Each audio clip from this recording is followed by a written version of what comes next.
Hey, stop, tu roules sur le boulevard BD, cet album est fait pour toi. Mauve Bergamote, tome 3, le mystère de Croque-Neck. Quoi de neuf à la Clairière Nouvelle, au bois des espoirs? Les copines de Mauve Bergamote sont engagées dans un concours de création de vêtements pour la fête de la mode. Elles ne sont pas toutes d'accord, mais Mauve peut leur permettre d'augmenter leurs chances de gagner. Et puis, Mauve est bien plus occupée et préoccupée par sa boutique d'herboriste. Qu'à cela ne tienne, ses camarades s'adapteront à son emploi du temps. Pendant ses absences, Croque-Neck tiendra la caisse. De toute façon, la ville l'effraie. Avec sa tête de citrouille, soit les gens ont peur de lui, soit ils se moquent. Sinon, il serait allé avec elle et ils en auraient profité pour manger des gâteaux dans un salon de thé. Bref, les filles sont à fond. Le lendemain, elles se retrouvent au magasin de tissus. Il y a un choix de dingue. Il s'agit juste de faire le bon pour gagner le concours.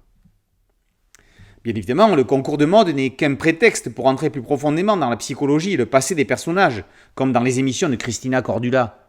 Non, pas grand-chose à voir. En se promenant en ville, Mauve va tomber sur une maison qu'elle a vue en rêve, puis sur une maison de famille. Mais contre toute attente, c'est dans la généalogie de Croque-Neck que l'on va plonger. Et on va apprendre que le destin nous amène parfois vers des voies que l'on n'aurait pas prises et sur lesquelles il vaut peut-être mieux rester. On versera une petite larme à cette occasion.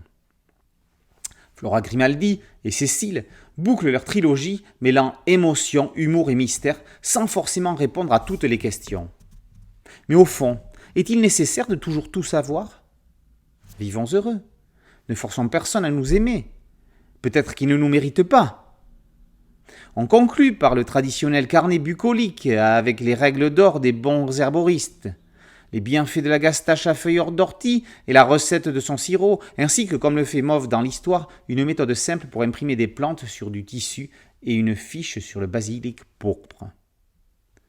On l'a déjà dit, mais on le répète, ce n'est pas pour rien que Mauve Bergamote fait partie des albums étudiés dans la BD en classe, Bulle de Nature, édité par le SNE, Syndicat National de l'Édition, et disponible en ligne.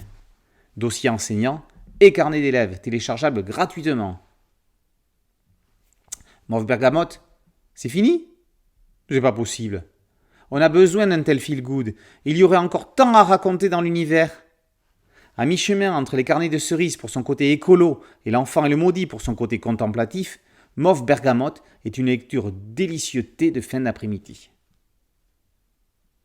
Mauve Bergamote, tome 3, le mystère de Croque-Neck, par Grimaldi et Cécile, est paru aux éditions Delcourt. Boulevard BD, c'est un site dédié, un podcast audio et une chaîne YouTube. Merci de liker, de partager et de vous abonner. A très bientôt sur Boulevard BD. Ciao.